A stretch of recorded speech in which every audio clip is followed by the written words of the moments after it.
Thank you so much for tuning in. Today is an amazing day. We're in Atlanta, Georgia, ATL Shawty. I have the beautiful Talya Parker. This is the founder, CEO of Dope Wife. I'm a dope wife, right? But I'm not married yet. So am I still a dope wife? Is that a possibility? Oh, absolutely. Okay, good.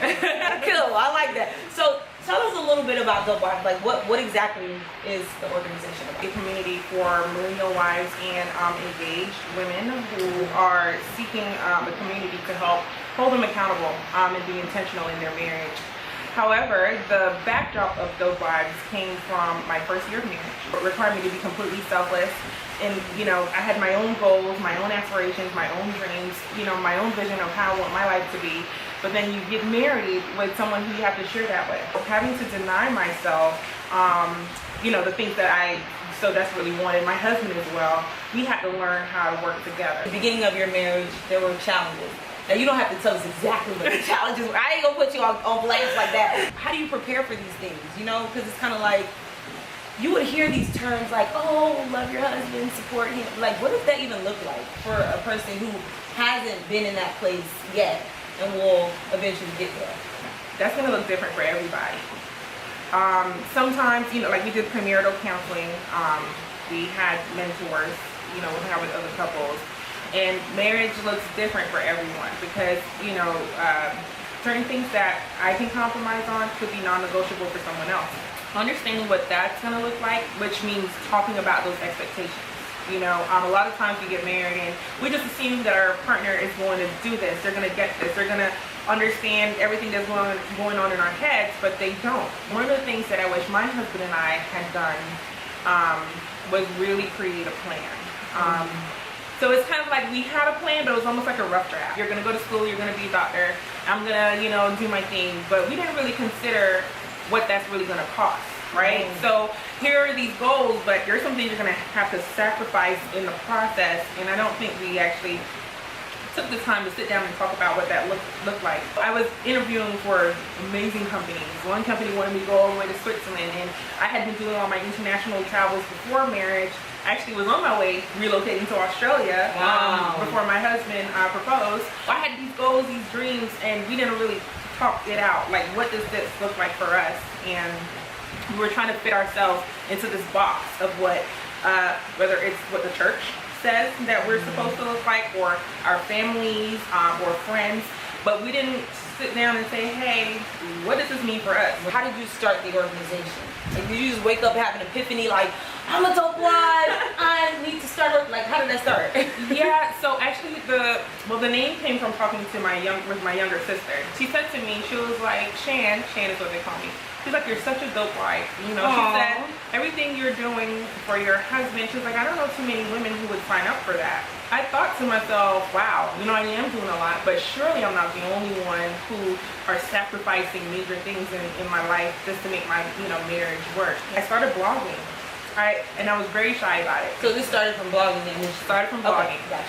So I created a Tumblr, and I started sharing, you know, a little bit at a time. I was really scared with transparency. Like, how much do I share, God? You know, I want to bless people, but then I don't want to put my business out there. I created a legit website where I invited other women to share their stories of their challenges, and then this like ball of transparency just started flowing from all these different women, all these different stories, and it just started to gravitate a lot of women. And before I knew it, Dope Wives had developed to be its own thing. What would the organization mean to a single person that's preparing for marriage, or probably haven't even met their spouse yet, or don't know who their spouse is, but they kind of know, but they don't know. Right. But like, what does that preparational place look like? I have a lot of women who reach out to me all the time saying they're single, but you know, they would love to get to know the women in Dope Wives because they eventually plan to be married. And in those cases, I actually do welcome women to come around because some of the advice, the things that we share, I actually think it's good to know before you get married. So those things are helpful. You want to know this as you're entering courtship with someone. You know, when you're thinking about the things that are going to be important to you. and you know, and then you're not really just on the surface level. It surpassed the materialistic stuff. It gets really deep. I was in an Uber last night, and this is so random, I swear, but he said the same exact thing. He said you want to be around people that you see yourself becoming, because what happens then is they literally pull out those gifts that's inside of you that you didn't know was there. Or it reveals things about yourself that those flaws, things that you need to address that you may not have known before as well. Because it's one thing that I love about the Dope Wives group. It's kind of like peer-to-peer counseling, mentoring. But we don't hold back. Like we put stuff out there. If someone say, well, hey, I did this, the girls may say, hey, maybe you need to, you know, let him be a man, let him have this, pick your battles, you know, like we call it out. But it's a judgment-free zone, right? It's a judgment-free zone. Oh yeah. Judgment-free, no judging. Let's talk about something that's a real place. I think we talked about this previously, that you work a corporate job, very awesome corporate job, and you also have a very awesome, amazing organization. So how are you like balancing the two? Because people will look at entrepreneurship as, oh, it's easy, I'll just start a business, start an organization, and it's not at all that. If I need to take a month off from the blogging, from the chatting, social the media, the social media, I check out. And the girls will let you know. Like I wrote in the group, hey guys, I need a break. You know, you may not hear from me if it's important. You got my number, but I check out. I take mental breaks. It's so important, or else I burn out. I am no good to anyone unless I take that personal time for me. And my husband, good God, thank you, Lord. Right? You got an amazing man. He is like so for Dope Wives. He really, he's not on the face of everything, but he in the background, he is my rock. He keeps me going. There's sometimes that I'm like, babe, I can't do this no more.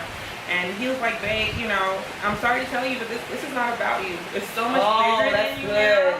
I said, there's too many people that need this for you to think about yourself. So true, and I think that's when you know you're doing the right thing. We like having these random conversations. I was just telling you, like, when it's like weird and crazy and a little stressful sometimes, sometimes you need to keep going through the process, because that challenge is literally growing you up, and it's creating this amazing product. Anything else about Dope Wives that you wanted to share? I know you had a few things you wanted to share. No, definitely. Email us, follow us. If you're in any of our 7 communities, or if you're in a community where we're not already there, please reach out. Facebook and Instagram at Dope Wives. So definitely reach out to us. We'll be so happy to connect with you, welcome you into our community. Very cool, very cool. Talya, this is amazing. I love it. And we're gonna end our segment, but we have a fun game that we like to play at the end. We literally have 20 seconds to say the most I am affirmations you can about yourself personally, your organization, the people you work with. And the reason why we're doing this is because we want to, as I am community representative, we want to continue to push affirmations and remember that we are worth all the great things that life has to offer. So it's fun, but it's also to remind yourself and to remember to keep going, because somebody needs you. I love it. Somebody needs you. So I'm going to record mine so you guys can see how this is going to work. Let's do 15 seconds. We got to shorten it up, okay? All right, so I am amazing. I am powerful. I am thoughtful. I am kind. I am running with amazing women and men who want to encourage and uplift other people. I am spontaneous. I'm crazy. I love my organization, and I am a conqueror. I went over 15 seconds. 16.23 seconds. I don't know. I don't know if I could beat that. You can beat it. You got this. I think 20 seconds was actually really good. So I'm going to stop you. Your last affirmation needs to be the most powerful affirmation you can think of. I already know what you're going to say. Okay, 20 seconds. 3, 2, 1.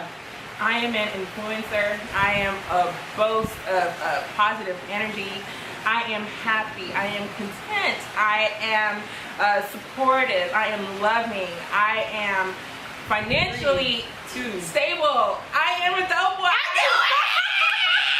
It's right, and it's one of those things like you have to continue to do this because you want to remind yourself that you are all those amazing things and more. So that's awesome. You guys got to give it up for Talya. I love it. It was amazing. Thank you so much. And I've been to her event. It's phenomenal.